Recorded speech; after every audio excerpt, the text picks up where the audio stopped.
네, 돌아왔습니다. 지금부터는 이제 모형에 대해서 좀 살펴보도록 하겠습니다. 이 모형에 누가 살고 있냐 그러면 이 사람들이 살고 있는데 이 사람들은 딱 두 기간을 삽니다. 그러니까 기간 1과 기간 2를 살고 이제 2기 말에 되면 사람들이 다 죽는 거죠. 이 모형에 살고 있는 사람들은 딱 기간 두 기간만 산다고 저희가 가정한다는 이야기입니다. 이거는 뭐 모형이기 때문에 얼마든지 가정할 수 있습니다. 그래서 이제 모형의 기간을 예를 들어서 뭐 30년, 한 기간 30년 두면 저희가 이제 그 청년기부터 20대부터 뭐 한 50대까지, 그 다음에 50대부터 80대까지 이렇게 생각하시면 되겠습니다. 그리고 각각의 기간에, 이게 HH라는 게 뭐냐면 하우스홀드를 대변하는 약자입니다. 그래서 가게가 뭐를 받냐 그러면 소득을 이제 받습니다. Y1, 그러니까 기간 1에는 Y1이라는 소득을 받고, 기간 2에는 Y2라는 소득을 받는데, 이거는 이제, 하느님이 준다고 생각하시면 됩니다. 그러니까 네가 첫 번째 기에는 예를 들어서 Y1을 뭐 1,000만 원이라 그러면 내 첫 번째 기에 1,000만 원 줄게. 그리고 Y2는 빵이라고 생각하면 첫 번째 기는 1,000만 원 줬지만 두 번째 기에는 빵원을 줄게. 그러면 이제 여러분들이 소득이 얼마인지 알 수 있는 거죠. 이게 이제 제가 말씀드린 것처럼 지금 이 모형에서는 불확실성이 없습니다. 그래서 여러분 딱 태어나자마자 뭘 할 수 있냐 그러면 나는 두 기간을 살아. 그래서 기간 1, 기간 2를 사고 그리고 내가 기간 1에 소득을 받는데 아무것도 안 해도 소득을 줍니다. 그래서 얼마만큼? 기간 1에는 Y1만큼, Y1이 1,000만 원이면 1,000만 원만큼, Y2만큼, 기간 2에는, 피리드 2에는 이제 Y2만큼, Y2가 제로이면 제로. 이 값은 이제 정해져 있는 거죠. 그러니까 이제 그래서 이렇게 뭐 보통 1,000만 원이라 할 수도 있는데 그러면 이제 그것만 딱 한정되어 있으니까 Y1, Y2라는 이런 문자를 쓰게 되면 여기에다가 그죠? 얼마든지 1,000만 원도 말할 수 있고 Y1이 2,000만 원이면 2,000만 원이 되고 Y1이 3,000만 원, 3,000만 원 될 수 있죠. 그런 형태로 이제 이게 이제 모형을 만드는 것들입니다. 어쨌든 기간 1에는 Y1만큼의 소득을 받고 기간 2에는 Y2만큼의 소득을 받습니다. 그래서 여기서 Y1이라는 기간 1의 소득을 말하는 거고 Y2라는 것은 기간 2의 소득을 이제 말하고 있습니다. 세 번째 중요한 과정이 뭐냐 그러면 상품이 이제 저장할 수가 없습니다. 이게 무슨 말이냐 그러면 내가 만약에 여러분들이 기간 1에 상품을 받았다면 만약에 소득을 받았는데 소득을 뭐로 받냐 그러면 만약에 물건을 받았다고 생각해 보십시오. 여기서는 지금 여기서 이 모형에서는 화폐가 없습니다. 화폐가 없으니까 뭐냐 그러면 전부 다 먹는 것만 주는 거죠.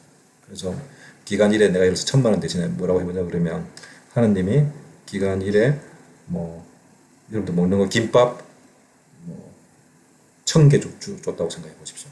그러면 이제 김밥 1,000개를 기간 1 동안 먹는 거죠. 뭐 아니면 쌀 뭐 500kg 뭐 이렇게 줬다고 생각해 보십시오. 그거 이제 먹을 수 있는 겁니다.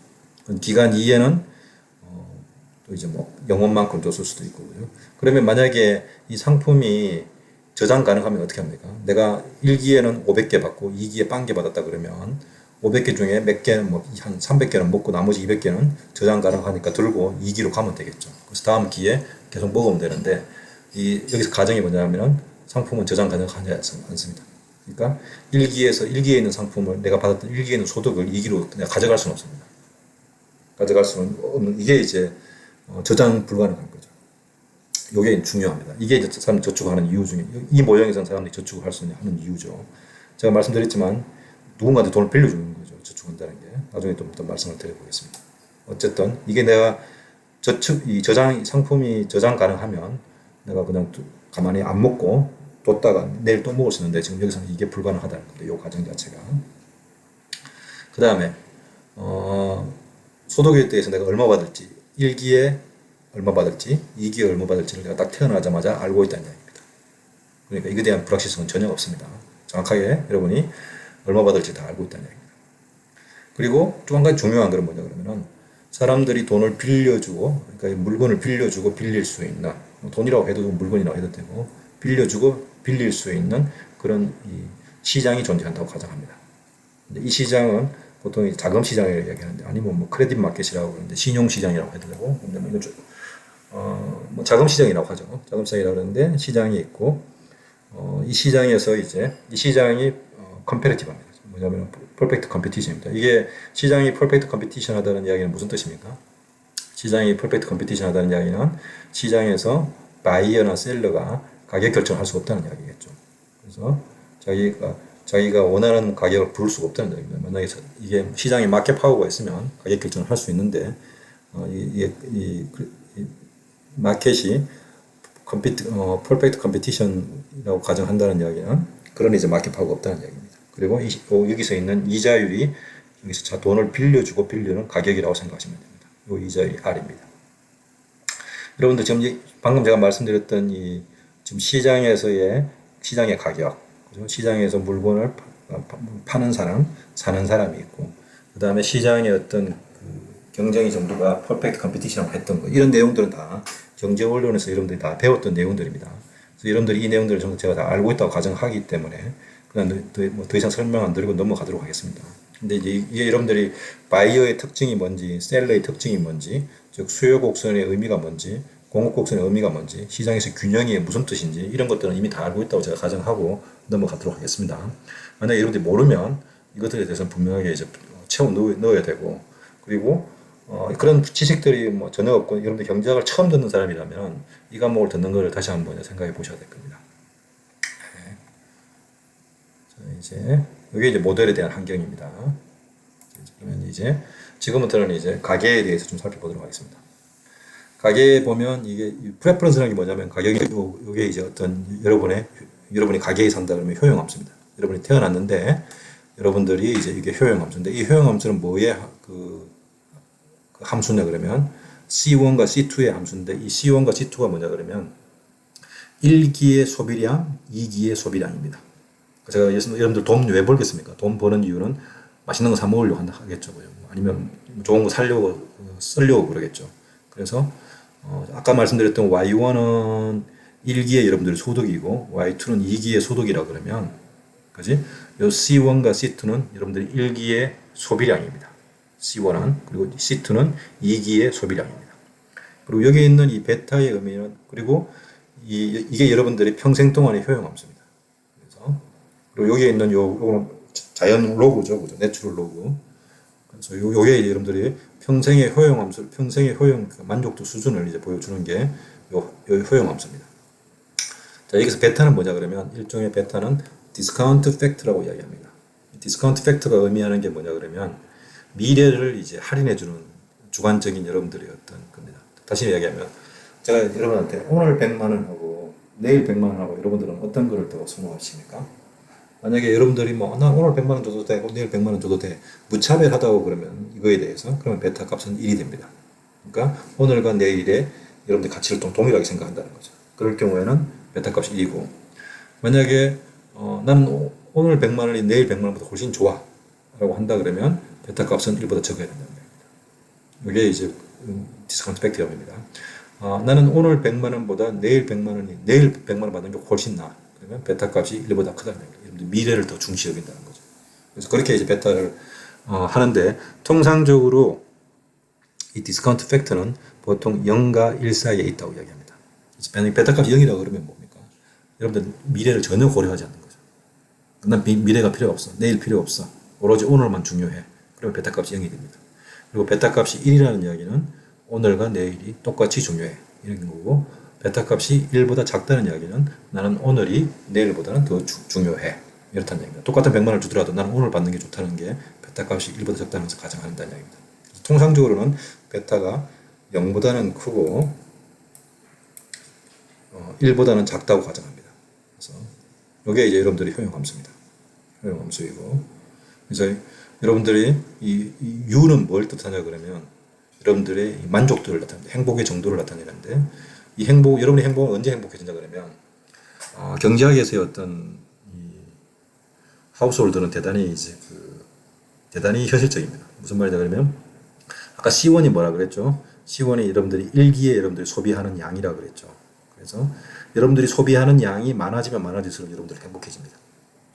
그게 C1이든 C2이든 1기에 많이 소비하든 2기에 많이 소비하든 이게 많아지면 많아질수록 여러분들이 더 행복해지다는 게 이 효용함수가 갖고 있는 특징입니다.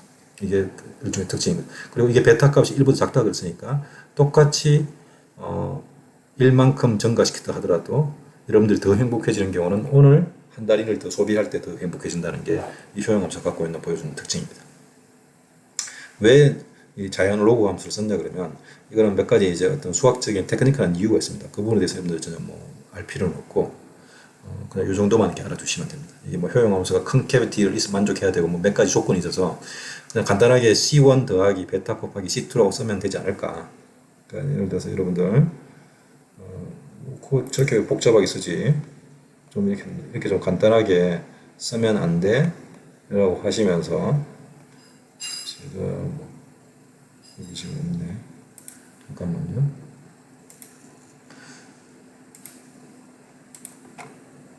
한번 보죠.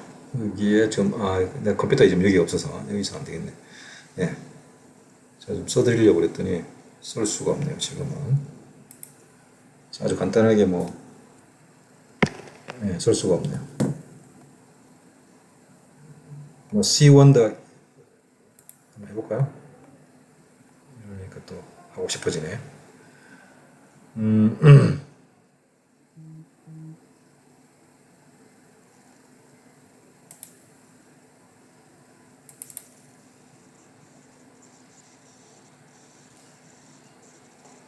네. 뭐 이런 겁니다. 아니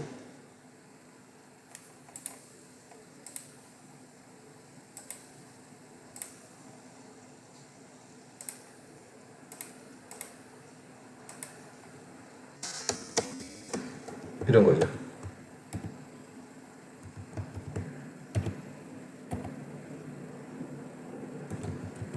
이렇게 쓰면 안 돼. 뭐 이렇게 할 수 있는데 좀 이렇게 하면 안 돼. 좀 여기 C1이 이제 좀 안 되지만 이렇게 쓰면 안 되냐고 하는데 그 이유가 있습니다. 이게 이제 효용함수 어떤 테크니컬한 이유 때문에 그런 거라서 그래서 이 로그 함수를 썼다는 걸 아무튼 말씀드리고 이건 뭐 별로 중요하지 않습니다. 어쨌든 자 이제 베타가 뭔지에 대해서 살펴봤고 다음은 이제 이게 여러분들이 효용함수인데 그래서 이 효용함수 특징을 보면 어떻습니까? 내가 C1을 많이 소비하면 많이 소비할수록 그리고 C2를 많이 소비하면 많이 소비할수록 여러분들의 효용은 어떻게 됩니까? 증가하는 거죠. 그래서 보통 이거를 그림으로 그리면 여러분들 그 일종의 산을 생각하시면 됩니다. 산은 면적이 있고 그지? 이렇게 면적이 있고 그 위에 높이가 있죠. 여기서 U가 보여주는 거는 이 높이를 측정해 주는 겁니다. 산의 높이를 측정하신다고 생각해 보시면 되겠습니다.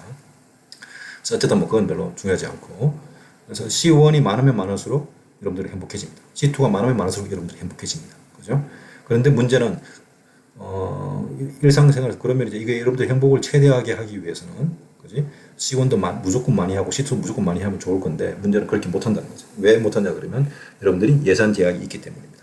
그래서 이제 제가 말씀드렸죠. 1기에 여러분들이 뭘 하냐 그러면 여러분들이 아까 보여드린 것처럼 이게 여러분들이 태어나면 1기에 Y원만큼의 소득을 받죠. 하나님한테. 그지? 딱 받는데 그 다음에 뭘 합니까? 그러면 그 소득 중에서 나는 C1만큼 소비해야지 하면 그러면 내가 받은 소득에서 소비하고 남은 돈 이게 뭐겠습니까? 이게 이제 이 돈은 뭐 하겠습니까? 내가 Y원만큼 돈 받아가지고 하느님한테 그지 공짜는 아니죠. 돈 받아서 이게 여러분들 소득이면 그 중에서 C1만큼 소비하면 나머지는 저축하겠죠. 그 나머지가 저축하는 게 S1입니다. 저축하면 그러면 내일이 되면 뭐가 되겠습니까? 내일 또 소득 받죠. 하느님한테 Y2만큼. 그리고 이 저축을 하는데 저축에 대한 뭐가 있습니까? 저축을 하면 오늘 내가 저축하면 내일 원금 받고 그지? 더하기 요게 뭡니까? 이자 받는 거죠. 이자 소득이 있겠죠. 그만큼 받으면 그러면 이 중에서 내일 또 저축하면 하고 그다음 남는 거는 다 뭐 하겠습니까? 소비하겠죠. 그지? 자 이제 그러면 잠깐 여기서 내가 멈추도록 하겠습니다. 멈추고 다시 돌아와서 다시 또 설명하도록 하겠습니다.